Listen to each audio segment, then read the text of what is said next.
ఈ రోజే డౌన్లోడ్ చేయండి. మీ ఫేవరెట్ షోస్ చూడండి. ఇదిగో ఇడ్లీ అమ్మా, ఆ బుట్టనివ్వండి, నేను కొంచెం దూరం మోసుకొస్తాను. అయ్యో ఎందుకులే అమ్మా, నువ్వు ఊరికే ఉండు. ఇవ్వండి, నాకది మొయ్యాలని ఆశగా ఉంది. వాళ్ళ భారాన్ని వాళ్లే మోసుకుని రావాలి. ఇవన్నీ నీకేం వద్దు. నువ్వు చదువుకున్న పిల్లవి, దానికి తగిన పనేంటో చూడు. చదువుకు చేసే పనికి ఎటువంటి సంబంధం ఉండదు ఇడ్లీ అమ్మా. ఐటీ చదివి వ్యవసాయం చేసే వాళ్ళు ఉన్నారు.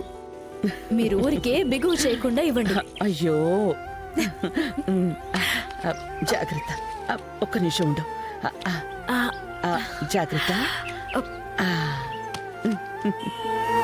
సరిగా ఉందా? ఇడ్లీ ఇడ్లీ. అవును, ఇవాళ ఏదైనా ఉద్యోగంలో చేరతాను అని చెప్పావు, చేరావా మరి? లేదు ఇడ్లీ అమ్మా, ఇంకా ఏ పని సెట్ అవ్వలేదు. ఏదైనా పార్ట్ టైం పని అయినా దొరుకుతుందేమో అనుకున్నాను. అది కూడా ఇప్పుడు డిమాండ్లో ఉంది. పార్ట్ టైం జాబ్ దొరికినా అది ఎన్ని రోజులు చేస్తావు? నీకంటూ నిరంతరంగా ఒక పని కావాలి కదమ్మా. పార్ట్ టైం పనిలో ఏం పెద్దగా దొరకదు నీకు. చాలా కష్టపడి పనిచేయడం కంటే తెలివిగా ఎలా కష్టపడాలి అనేదే నువ్వు నేర్చుకోవాలి. కొంచెం తెలివితేటలతో నిజాయితీగా కష్టపడితే జీవితంలో ముందుకు వెళ్ళగలం. నువ్విలా ఒక్కో షాపుకి వెళ్లి ఉద్యోగం కోసం వెతకడానికి బదులు నీ తెలివికి తగ్గట్టుగా పని వెతకడం మంచిదని నాకు అనిపిస్తోంది. పని దొరకడమే కష్టంగా ఉన్నప్పుడు టెంపరీగా పార్ట్ టైం చేయడమే కదా మంచిది. అవును, నువ్వు ఎటువంటి పని కోసం వెతుకుతున్నావు? ఎలా వెతుకుతున్నావు?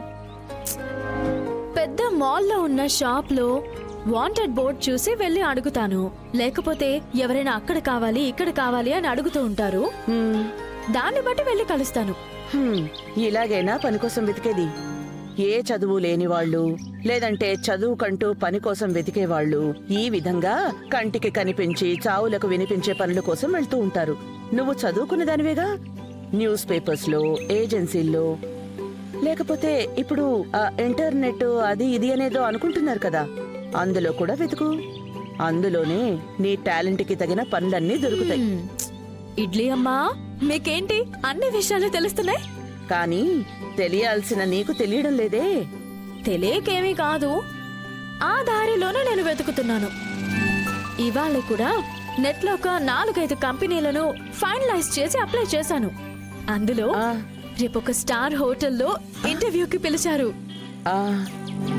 మరి ఆ హోటల్ మంచి హోటలేనా? జీతం సరిగ్గా ఇస్తారా లేదా అని సరిగ్గా తెలుసుకున్నావా? ఆ హోటల్ పేరేంటో చెప్పు, నేను నలుగురిని కనుక్కుని చెప్తాను. ఝాన్సీ ఫుడ్స్.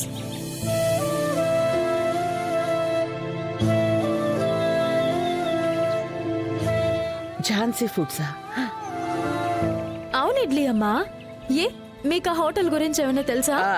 అంత అవసరమేం లేదు. నేను కనుక్కున్నాను. కనుక్కున్నంత వరకు ఆ హోటల్ చాలా మంచిదని తెలిసింది. అంత అవసరం ఏమీ లేదు. నేనే కనుక్కున్నాను. కనుక్కున్నంత వరకు ఆ హోటల్ మంచి హోటల్ అని అందరూ చెప్పారు. ఎలాగైనా నాకు అక్కడ ఉద్యోగం దొరకాలి ఇడ్లీ అమ్మా. జీతం కూడా బాగా ఇస్తారంట. దాంతో నేను మా అమ్మని చెల్లెల్ని బాగా చూసుకుంటాను. నా చెల్లెల్ని బాగా చదివిస్తాను. మా కష్టాలన్నీ తీరిపోతాయి ఇడ్లీ అమ్మా. ఝాన్సీ ఫుడ్స్ నాదే అని తెలుసుకుని తను నాతో మాట్లాడుతోందా? అందుకే నాతో ప్రేమగా ఉంటుందా?